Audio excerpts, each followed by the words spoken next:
नमस्कार, मैं जितेंद्र चतुर्वेदी। कुछ बड़ा होने जा रहा है और ये अनायास ही नहीं कहा जा रहा है। ऐसा कहने की वजह है जिसमें पहली और सबसे बड़ा कारण जो है वो इंटेलिजेंस सिक्योरिटी के लोगों के साथ हो रही प्रधानमंत्री एनएसए और केंद्रीय गृह मंत्री अमित शाह की बैठक है। और यह बैठक कहां हो रही है, ये जब आप जानेंगे तब आपके पैरों के नीचे की जमीन खिसक जाएगी। और वहां पर क्यों हो रही है, यह उससे भी बड़ी बात है, तो उस पर हम लोग चर्चा करेंगे। साथ ही साथ बीएसएफ जिस तरह का संकेत दे रही है वो बहुत बड़ा है। महामहिम ने बहुत कुछ कहा है, राजनाथ सिंह जो बोल रहे हैं वो अपने आप में एक बड़ी बात है। उसके अलावा सेना ने जो कुछ कहा है, लेकिन पहले जो राजनाथ सिंह कह रहे हैं उस पर हम आते हैं और फिर चलेंगे महामहिम। और जो बैठक है वो बड़ी महत्वपूर्ण है। राजनाथ सिंह रक्षा मंत्री है और वो क्या कह रहे हैं थोड़ा सुनिए। अभी हाल ही में ऑपरेशन सिंदूर हुआ है। हमारी सेनाओं ने पाकिस्तान बेस्ड टेररिस्ट कैंप को तबाह किया है। हालांकि हमने बेहद संतुलित उत्तर दिया था, हमारा जवाब एस्केलेटरी नहीं था, लेकिन पाकिस्तान के रवैये ने ऑपरेशन सिंदूर के बाद बॉर्डर पर सिचुएशन को नॉर्मल नहीं रहने दिया है। यह भारत के रक्षा मंत्री कह रहे हैं कि बॉर्डर पर सिचुएशन सामान्य नहीं है, असामान्य है। और जब सिचुएशन असामान्य है तो कुछ भी असामान्य घट सकता है। ये जो सीमावर्ती इलाका है वहां पर जीपीएस का इंटरफेरेंस बहुत ज्यादा है, तो जाहिर सी बात है कि गतिविधियां तेज हैं, इसीलिए सीमाएं सामान्य नहीं है। फिर आगे देखिए, इस दौरान जिस तरह से देश भर में मॉक ड्रिल्स हुए हैं और हमारे प्रशासनिक अधिकारियों ने उस मॉक ड्रिल को सक्सेसफुली जनता तक समझाते हुए पहुंचाया है, वह आप सबके लोकसेवक होने का एक बढ़िया उदाहरण है। इसमें सबसे बड़ी बात है कि मॉक ड्रिल हो रही है। पिछली बार भी मॉक ड्रिल चल रही थी जब ऑपरेशन सिंदूर हुआ था। आपको ध्यान होगा कि 7 तारीख को देशव्यापी मॉक ड्रिल की घोषणा हुई थी, 7 मई को, और 6-7 की दरमियानी रात ही लश्कर और जैश के टेरर कैंप पर ब्रह्मोस गिरा था। और रक्षा मंत्री कह रहे हैं कि देश भर में मॉक ड्रिल चल रहा है। अब आप इसका मतलब समझिए कि क्या हो सकता है। आगे वो कह रहे हैं आप सबको भी भविष्य में होने वाली ऐसी किसी भी स्थिति के लिए अपने आप को मानसिक रूप से तैयार रखना है।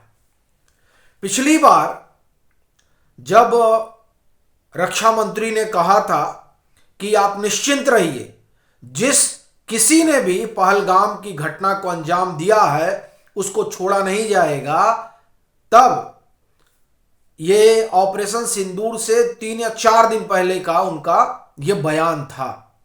और उसके बाद पता चलता है कि ऑपरेशन शुरू हो चुका है। इसलिए जो रक्षा मंत्री कह रहे हैं वो शब्दशः बड़ा महत्वपूर्ण हो जाता है। पहला मॉक ड्रिल, दूसरा सीमा पर सिचुएशन नॉर्मल नहीं है, और तीसरा मानसिक रूप से तैयार रहिए। अब ये रक्षा मंत्री कह रहे हैं, इसका मतलब ये हो गया कि जो होने वाला है उसका उन्होंने संकेत दे दिया, और वो अकेले नहीं है। महामहिम चाणक्य डायलॉग में ये बोल चुकी हैं। सेना प्रमुख जो है वो कह चुके हैं कि साहब ये जो है अब शांति का समय नहीं रहा। लेकिन सबसे बड़ी चीज आप देखिए बीएसएफ क्या करी। मैं आऊंगा वो जो बैठक प्रधानमंत्री के साथ हो रही है, बीएसएफ क्या कह रही है। और ये सब देखिए, ये सब तुरंत फुरत चल रहा है। ऐसा नहीं है कि चलिए किसी का बयान आया फिर बात खत्म हो गई, नहीं, ये कॉन्टिन्यूअस हो रहा है। और कॉन्टिन्यूअस होने का मतलब यह है कि तैयारी एकदम जो है वो पीक पर है। तो बीएसएफ क्या कह रहा है? बीएसएफ ने कहा कि देखिए, ऑपरेशन सिंदूर के दरमियान हमने इनके 118 कैंप ध्वस्त किए थे जो इन्होंने जम्मू और सीमावर्ती इलाकों में लगा रखे थे। अभी 72 की फिर सूचना मिली है। 12 जो है वो अंतर्राष्ट्रीय सीमा पर हैं और 60 जो हैं वो, ये आप एक तरह से कहें जो एलओसी है उसके पास है। बस फर्क इतना है कि इस बार थोड़ा वो अंदर चले गए हैं, लेकिन हम तैयार हैं और ऑपरेशन सिंदूर जब 2.0 होगा तब इनको उसमें सबक सिखा दिया जाएगा। देखिए, बीएसएफ भी कह रही है ऑपरेशन 2.0। अब ये देखिए, ये सब मतलब जो सेना के और या सशस्त्र बलों के जो स्टेटमेंट है वो मायने रखते हैं। लेफ्टिनेंट जनरल मनोज कुमार कटियार ने साफ कहा, और ये ज्यादा पुरानी बात नहीं, जब उन्होंने कहा कि देखिए, पाकिस्तान तो तभी मानेगा जब हम उसकी जमीन कब्जा कर लेंगे, और ऑपरेशन जब 2.1 होगा तो ये करके दिखा देंगे। तो ये बड़ी चीज है। अब ये जो सारी हमने आपको कहानी बताई, जो घटनाक्रम चल रहा है, उस घटनाक्रम के बीच प्रधानमंत्री नरेंद्र मोदी और अजीत डोभाल, अमित शाह की बैठक होती है। किसके साथ? आईबी के लोग हैं, रॉ के लोग हैं और तमाम डीजीपी हैं। यह बैठक कहां हो रही है? कायदे से यह सिक्योरिटी से जुड़ी हुई बैठक है। इसको कहां होना चाहिए? दिल्ली में होना चाहिए। लेकिन हो क्या कहां रही है? रायपुर में हो रही है। बड़ी चीज आप देखिए कि G20 से लौटकर जब से पीएम आए हैं वो देश भर के दौरे पर हैं। दिल्ली में वो कम दिखाई दे रहे हैं। इसका मतलब यह है कि योजना जो है वो बहुत बड़ी है और उस योजना को आकार दिया जा रहा है, लेकिन दिल्ली में मामला थोड़ा अलग है। इसीलिए इस तरह की जो महत्वपूर्ण बैठकें हैं वो दिल्ली से दूर की जा रही हैं। रायपुर क्यों चुना गया? भाई दिल्ली में बैठक हो जाती।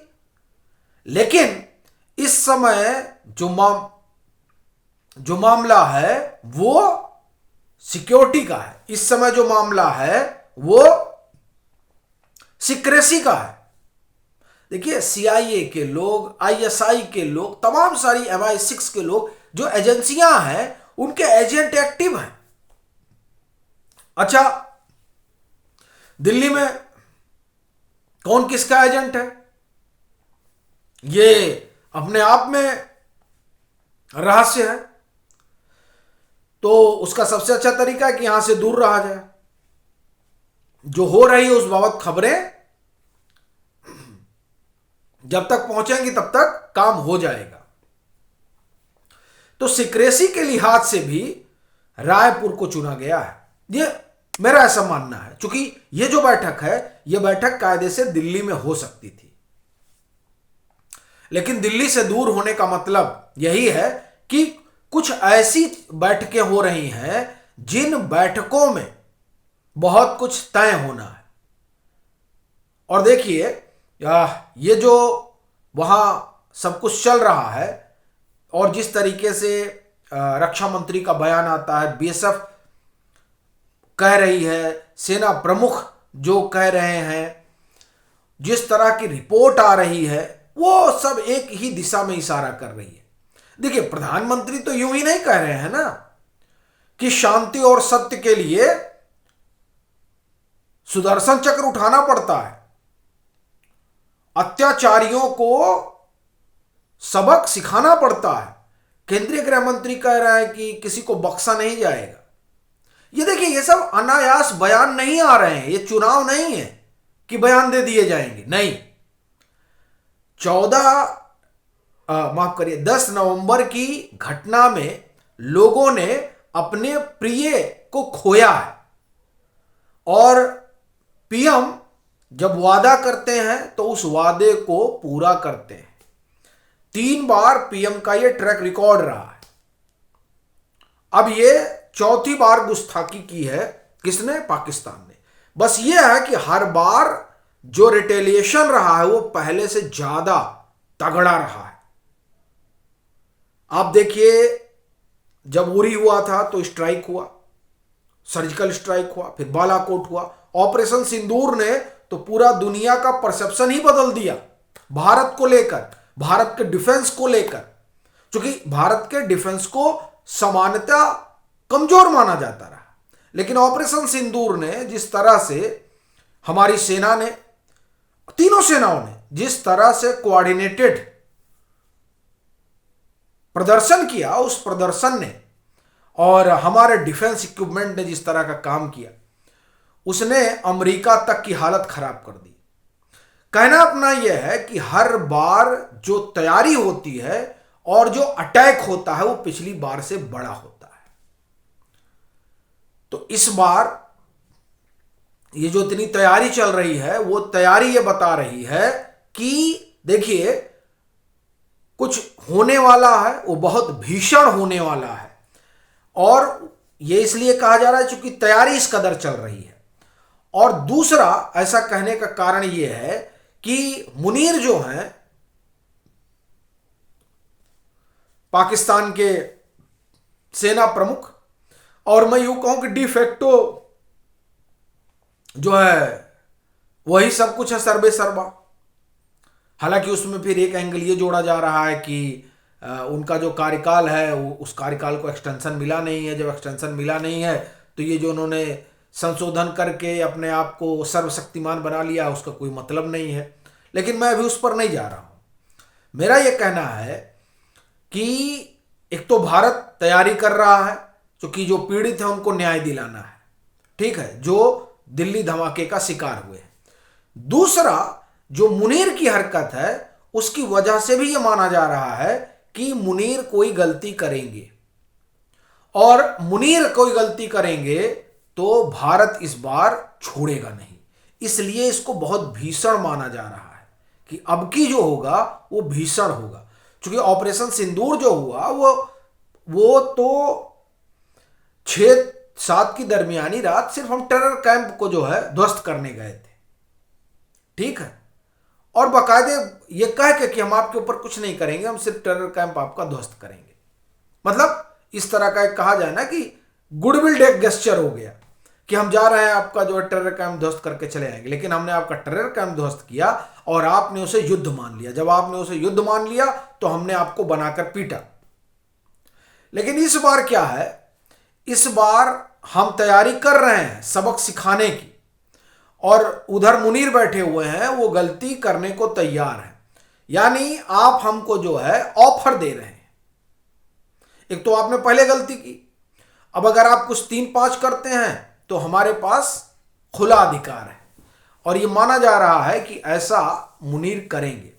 इस वजह से ये भीषण होगा, और यही वजह है कि प्रधानमंत्री हो, महामहिम हो, रक्षा मंत्री हो, चाहे केंद्रीय गृह मंत्री हो, सब एक स्वर में एक ही बात बोल रहे हैं, कोई बचेगा नहीं, और इसके लिए एकदम तैयार रहिए। तो इसलिए कह रहा हूं कि कुछ बड़ा होने वाला